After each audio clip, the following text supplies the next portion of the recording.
Hello everyone, সবাই কেমন আছো? আশা করি সবাই খুব ভালো আছো আর আমি অনেক অনেক ভালো আছি। তো আমি কিছুদিন আগে একটা পার্সেল অর্ডার করেছিলাম, তো আজকে সেই পার্সেলটা এসছে। তো পার্সেলে এখন কি আছে চলো তোমাদেরকে একটু দেখাই।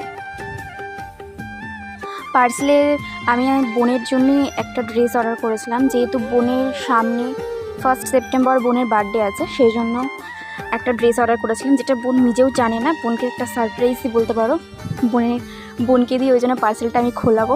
তো চলো বোনকে দিয়ে পার্সেলটা খোলাই, আর বোনের রিয়াকশানটা কী হয় চলো দেখতে থাকো। তা এখন বোন পার্সেলটা উল্টে পাল্টে একটু দেখছে যে ভিতরে কি আছে। ও বুঝতে পারছে না তখনও যে ভিতরে কি আছে, ঠিক আছে? তো চলো। ও ভাবছিল ফার্স্টে হয়তো একটা কোনো কুর্তি আছে, আমি হয়তো কোনো কুর্তি হয়তো অর্ডার দিয়েছি, বাট কোনো কুর্তি না, ওটা ছিল একটা ওয়ান পিস। তো ওয়ান পিসটা দেখো কেমন লাগছে সেটা একটু কমেন্টে জানিও।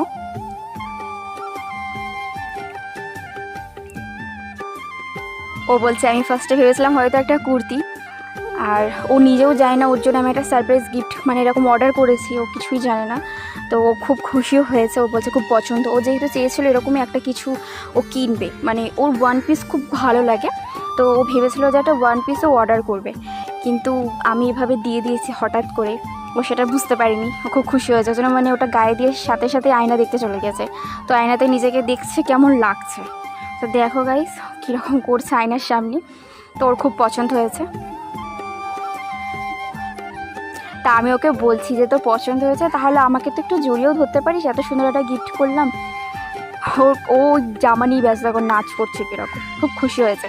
তো বলছে কিসের সাথে কীভাবে পরবে, মানে বুট দিয়ে পরবে, এই পরবে সেই করবে, কেমন করে সাজবে, মানে ওর খুবই পছন্দ হয়েছে ড্রেসটা।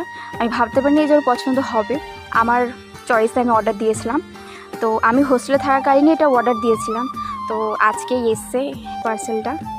তো গাইস ড্রেসটা কেমন লাগছে অবশ্যই একটা কমেন্ট করে জানিও। টাটা।